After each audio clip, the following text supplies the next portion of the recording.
The end of the last ice age signaled the birth of modern Canada.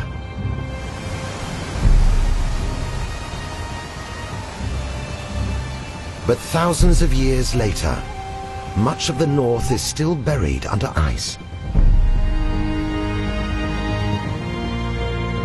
Since the end of the last ice age, people have shaped and exploited other areas of Canada. But the ice and cold have made the far north seem impenetrable.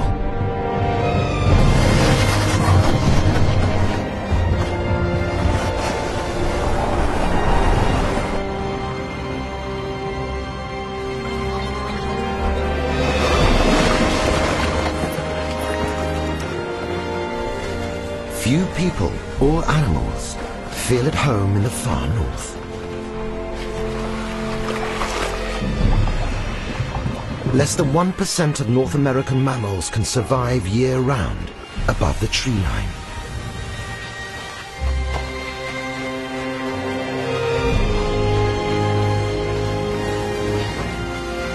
Ice defines the Arctic.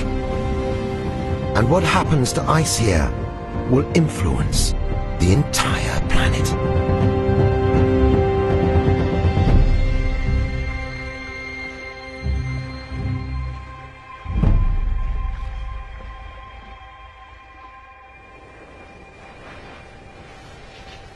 Ice suits one creature more than any other in the Arctic.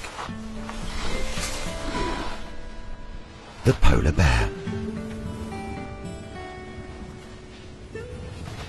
This mother built her den in the frozen ground and gave birth to a pair of cubs over the winter.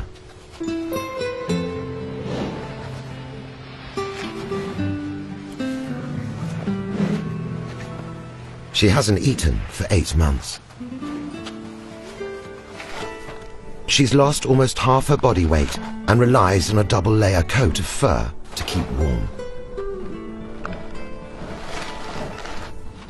She needs to find food soon. But she'll have to wait until her cubs are confident enough to travel long distances. They have no immediate worries, as their mother will nurse them for around 2 years. So for now, they can explore and play. The ice that will become their greatest ally is at first strange and new.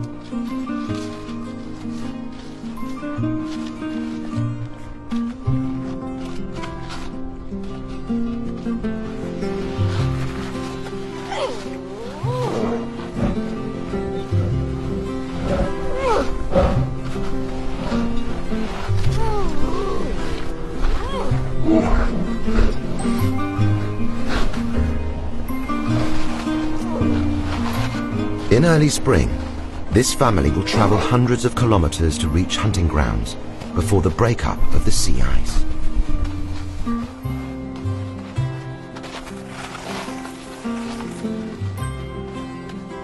Polar bears have a huge variety of ways to hunt seals, but they all rely on the sea ice.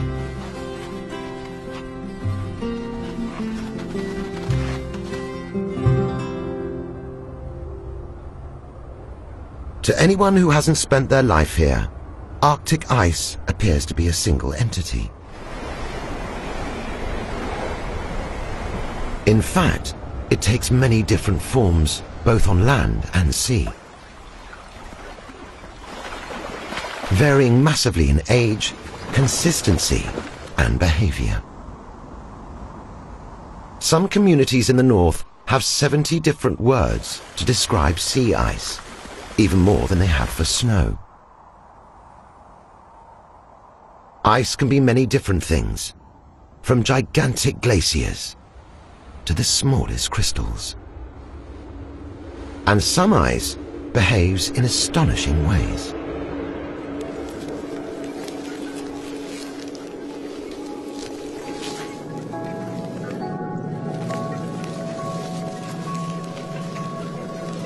With the right conditions, one of the Arctic's secret ice wonders starts to grow. They are called frost flowers. Beautiful patterns of ice form on the frozen surface of the sea when temperatures suddenly plummet. No one knows for sure why they form, but scientists know that they contain a high concentration of bacteria, the essence of life.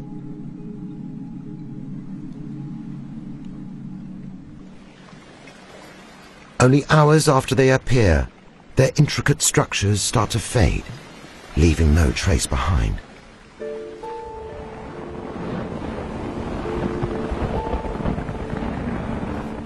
Sea ice is almost always in flux.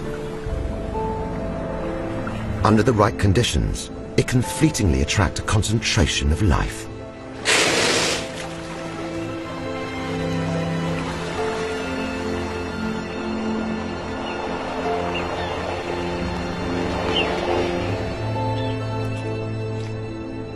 But at other times, the ice seems to form an endless wilderness and can be desolate and life-threatening, particularly for us humans.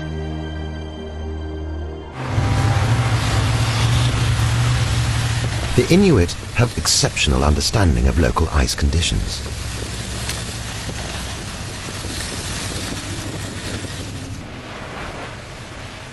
This patch of sea ice near the northeastern edge of Quebec seems barren. But it actually contains a precious bounty of food people are able to exploit. But this is no ordinary piece of sea ice. Seen from the level of the frozen sea, it looks as if cliffs are climbing up into the sky. But this illusion is created by the largest tides in the world, which are still flowing underneath the ice.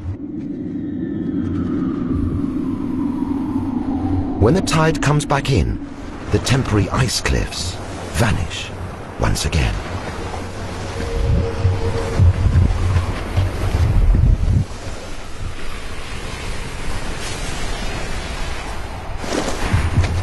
This is a landscape that appears to breathe.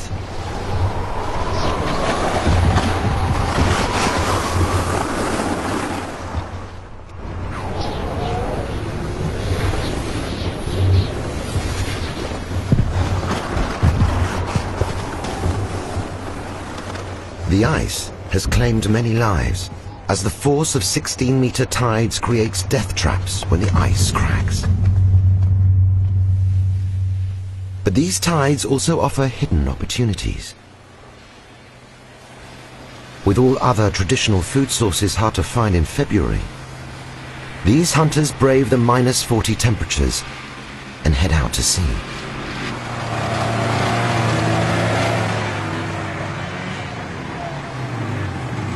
They know that at the lowest tides, the sea under the thick ice retreats so far back that if you know what to look for, you can find stable hollow spaces under the ice.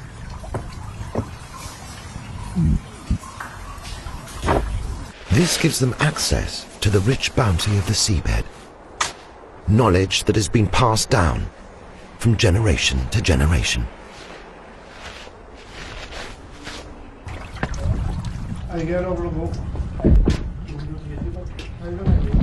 They are willing to risk the danger of tons of ice just centimeters above their heads, and ice starting to melt, all for an unlikely source of nutritious food. Thousands of rich mussels, enough to feed all their families.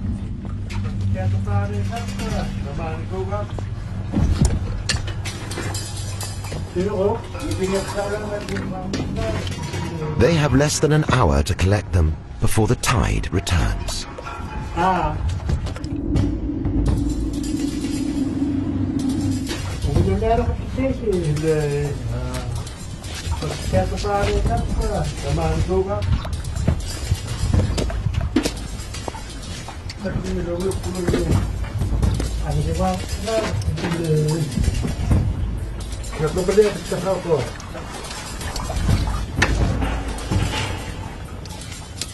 When the sea starts to come back, there's no time to lose.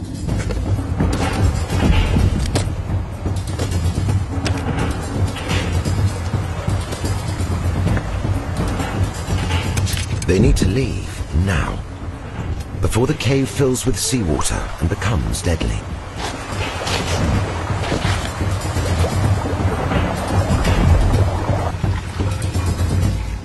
In moments, the ice seals over, and there's no trace of anyone having been there. Like the Inuit, the animals that live year-round in the Arctic also know how to exploit local conditions to find hidden food. Even though sea ice that forms over winter can be 1 or 2 meters thick by spring, there are also places where the current and winds keep the water open. Called polynias, they act like oases in the desert and are magnets for animals. In the middle of the vast Hudson Bay, common eider ducks are drawn to one of these patches of open water to find food.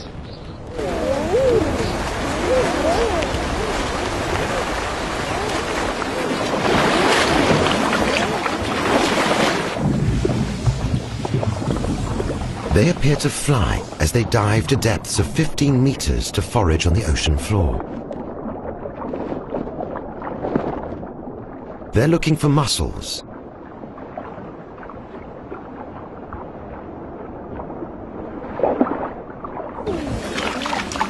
Their digestive juices are so powerful that they can eat the mussels, shells and all.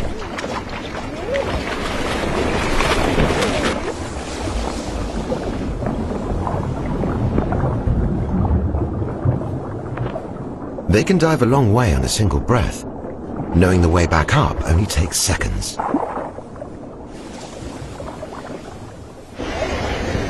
In the deep winter, with a wind chill that makes it feel like -70, the opening in the sea ice is starting to close in. Without open water, the birds have a slim chance of survival.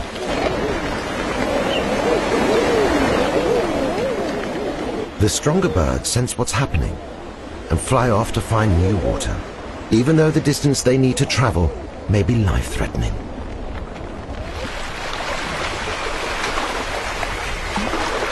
But to stay is also risky. The temperature needs to rise to keep the water open.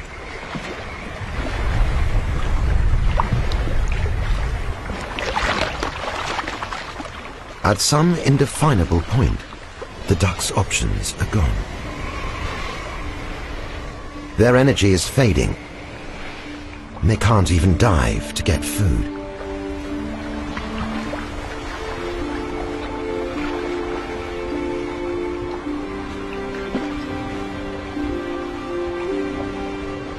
Sadly for the ducks, the march of the ice here is unstoppable.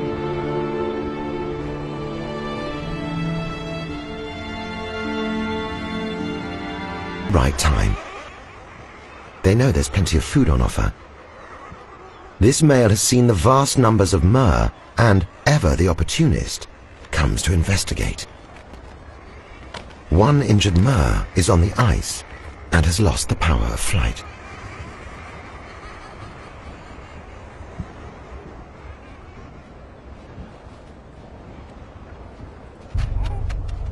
All it can do is walk away from the approaching bear. But the bear's sense of smell brings him closer.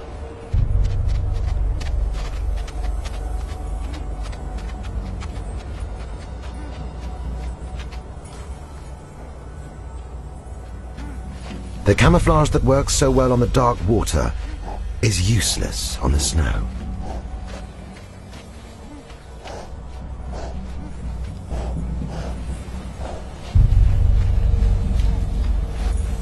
Although the bear does spot the bird, this time he's after more substantial prey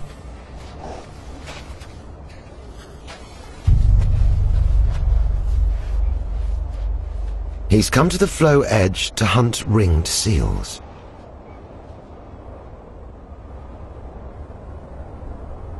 Seals are most vulnerable when basking on the sea ice, so they choose open areas where they can keep an eye and a nose out for approaching predators.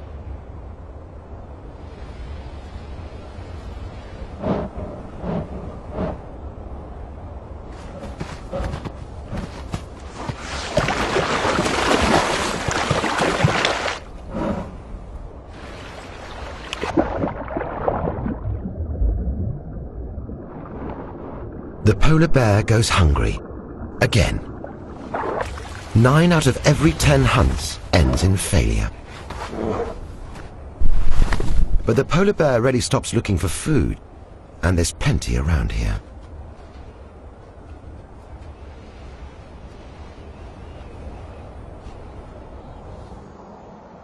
A mother and 2 yearling bear cubs arrive at the foot of the cliffs near the floe edge.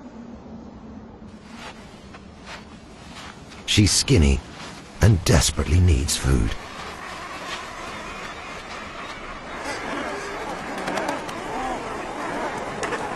The thousands of murres who are starting to nest on the narrow cliff ledges have caught her attention.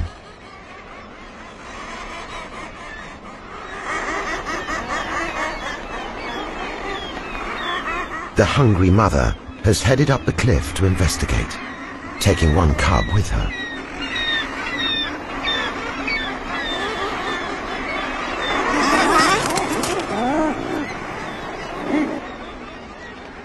Later in the year, the bears will feast on murre eggs and chicks.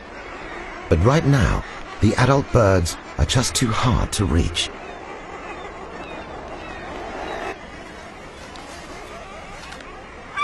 The second cub, still on the ice, gets lucky when it finds an injured murre. This makes for a small but much needed meal.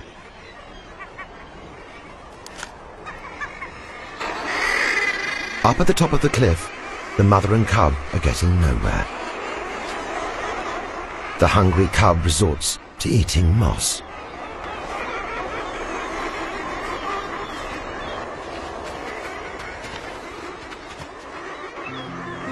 The lone cub catches up with the rest of its family.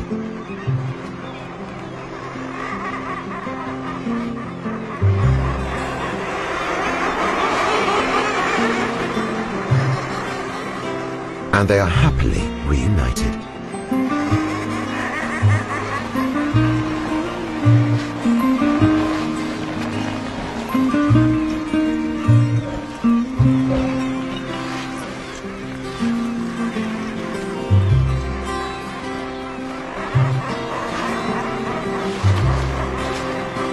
And on these slippery slopes, what goes up must come down.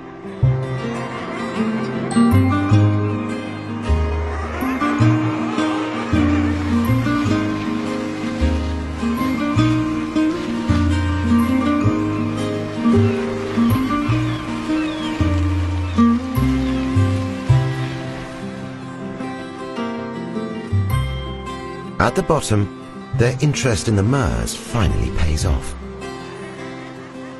The mother is able to feed as well.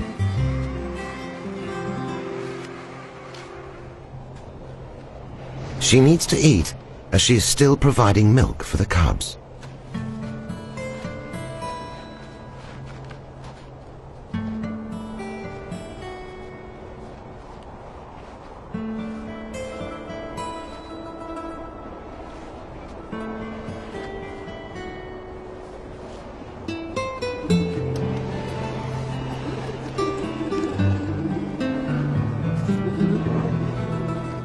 This tight family unit will stay together until next year, and then the cubs will head off and fend for themselves.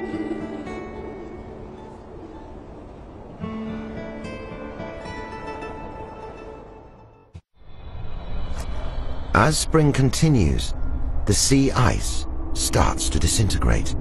Even for the Inuit, this ice is much more unpredictable now than in years gone by.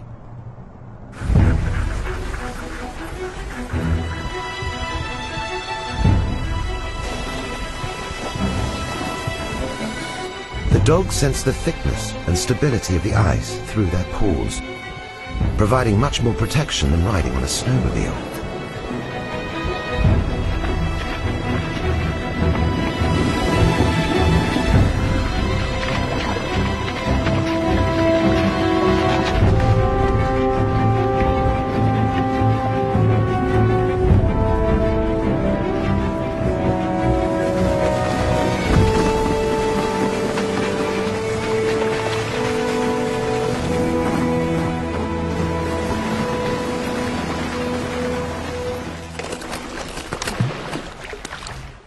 Gradually, the speed of the breakup accelerates.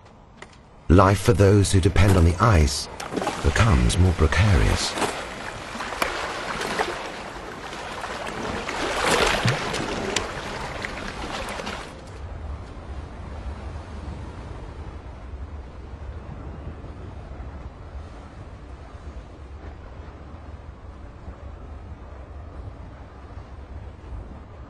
With rising temperatures, the fragmentation continues, creating long passages between ice sheets called leads.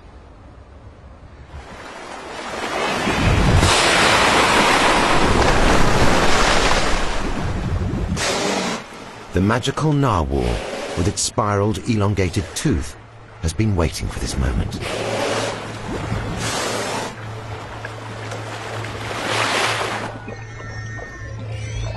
With no dorsal fin, they're perfectly adapted to the Arctic. They can dive under and through.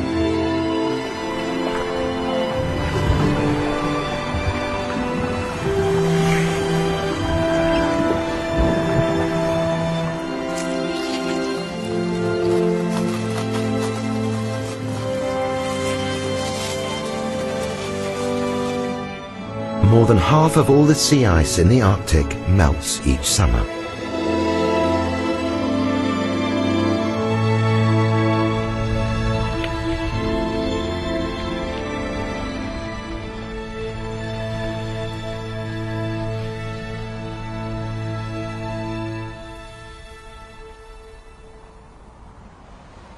The summer's heat also triggers a huge change in land, on the tundra.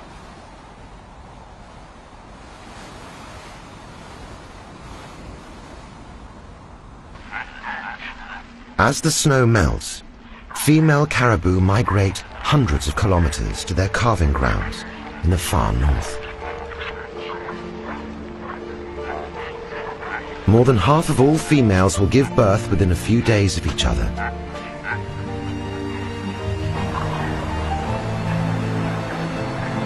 It's a way of protecting the herd from predators.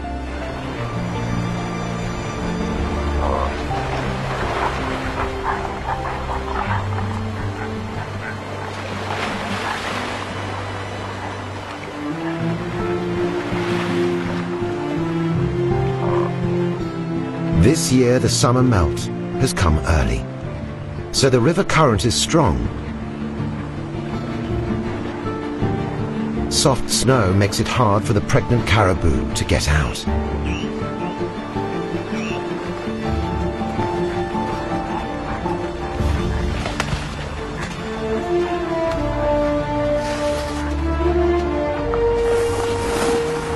But these are some of the most resilient animals on Earth, and they keep on going.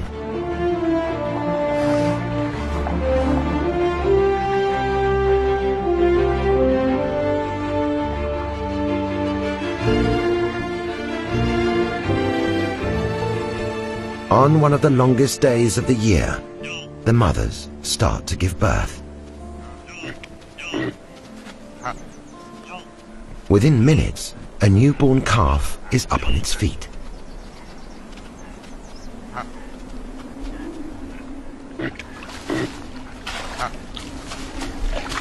Within hours, they walk well.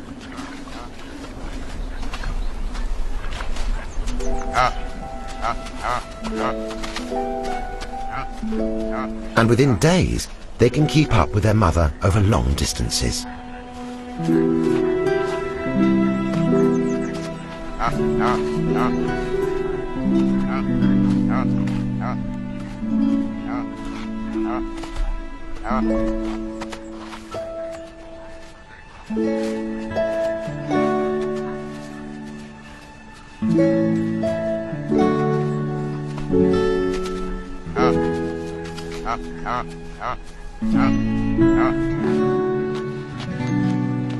Fresh vegetation grows vigorously with the 24-hour sunlight and gives the mother enough energy to produce milk.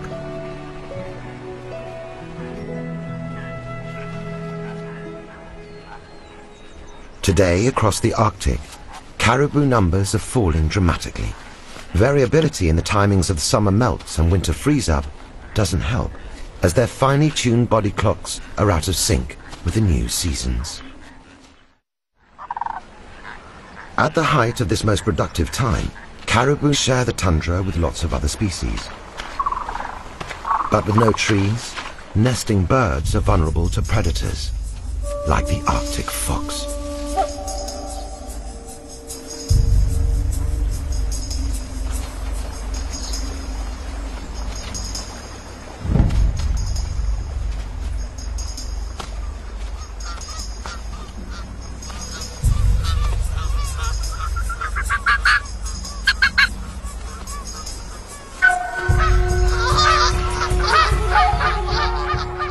Canada geese make themselves big and threatening.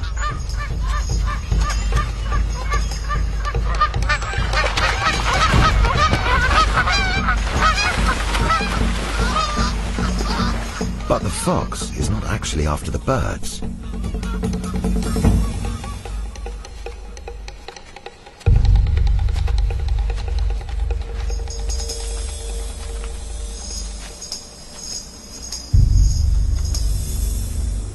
The fox buries the egg, knowing that harder times may soon lie ahead. It can return to the exact spot at any time for a ready meal when there's less easy prey about. In the Arctic, it's all about reaping the rewards when they're on offer. For centuries, the Inuit gathered eggs to eat. These large ones are from the eider duck, the same bird that struggled to survive in the ice over winter. The Inuit also hunted the ducks for their incredibly insulated skins that they would sew together with sinew to make warm cloaks.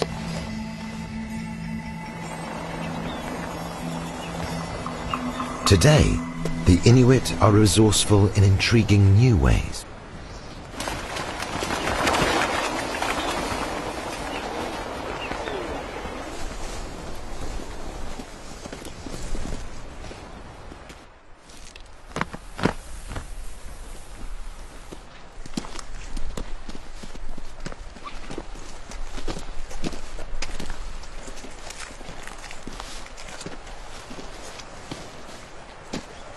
They take the warmest feather in the world, eiderdown, most commonly known from pillows and duvets.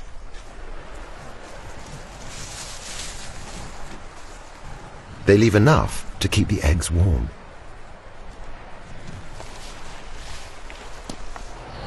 And the mother duck will shed more down from close to her skin to build up the nest again.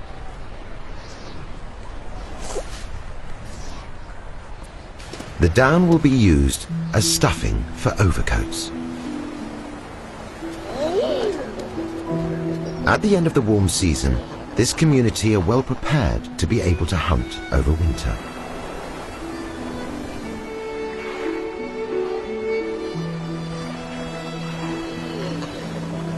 The collection of feathers takes a few minutes and no birds are killed. So the eider ducks are less disturbed than they used to be.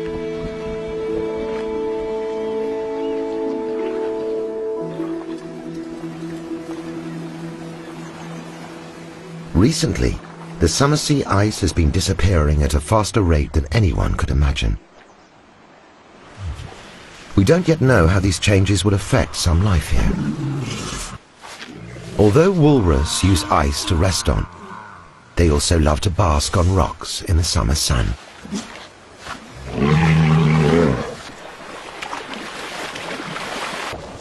Walrus are bottom feeders, They shoot out water from their mouths to excavate clams. Sensitive bristles help find them in the muddy seabed. Then they suck them out with their vast, rubbery lips.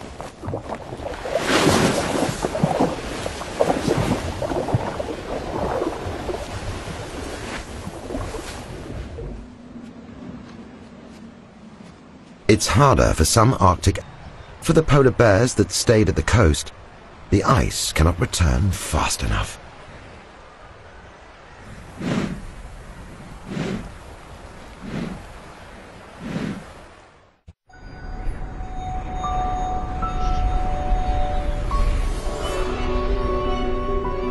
At the height of the summer in the Canadian Arctic, thousands of beluga whales head to Somerset Island for a seasonal gathering.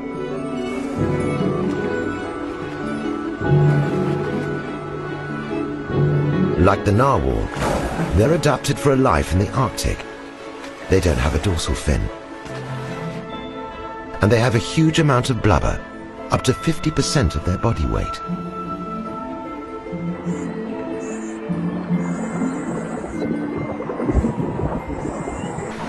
But they haven't come here to feed. They're here for an equivalent of a health spa. This shallow estuary contains a mix of fresh and seawater, which is warmer than the open ocean. The water and the gravel allows them to have a body scrub, which helps get rid of their old skin.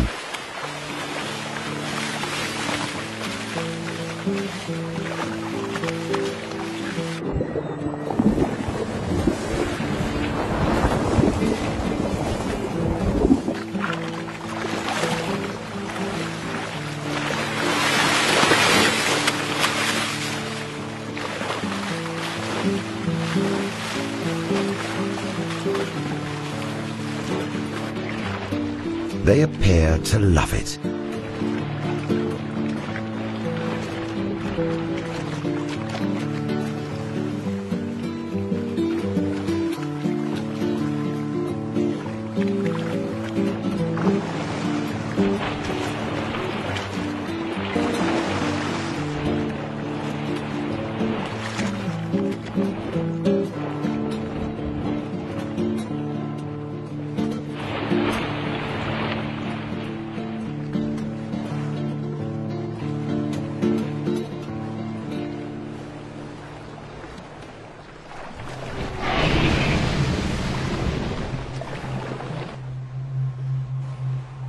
But the beluga can't relax too much. They face new threats as a result of the changing summer conditions.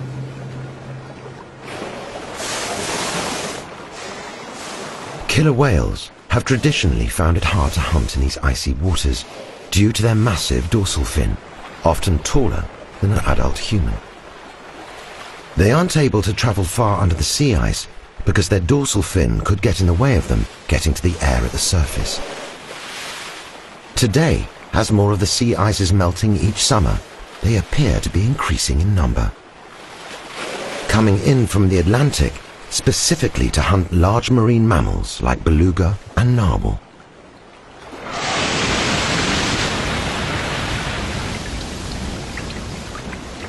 Many feel they're fast becoming the polar region's new top predator.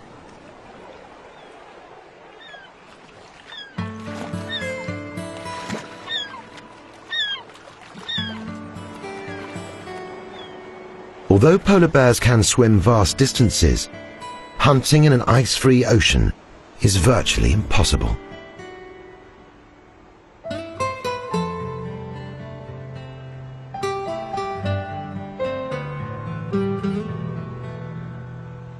The northern frozen landscape that used to suit the bears perfectly is now melting faster than anyone could have predicted.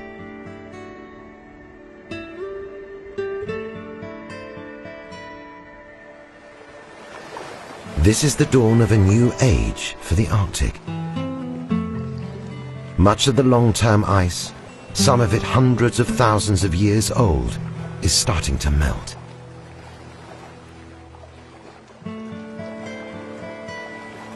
In as little as 20 years, the summer in the Arctic Ocean may be completely ice-free.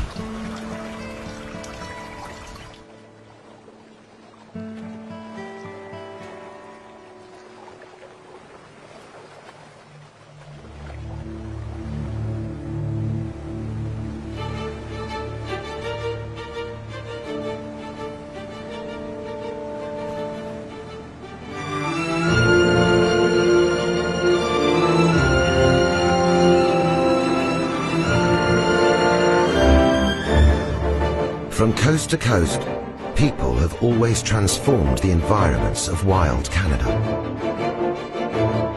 But the largest change of all is happening in the one area thought too removed and too extreme to be altered by humans.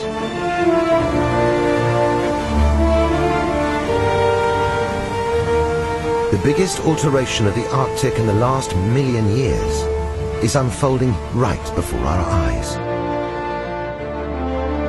with inevitable winners and losers.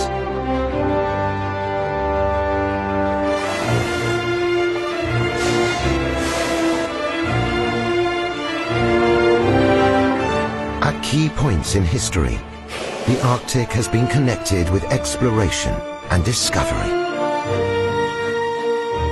At the end of the last ice age, when people and animals came into the continent,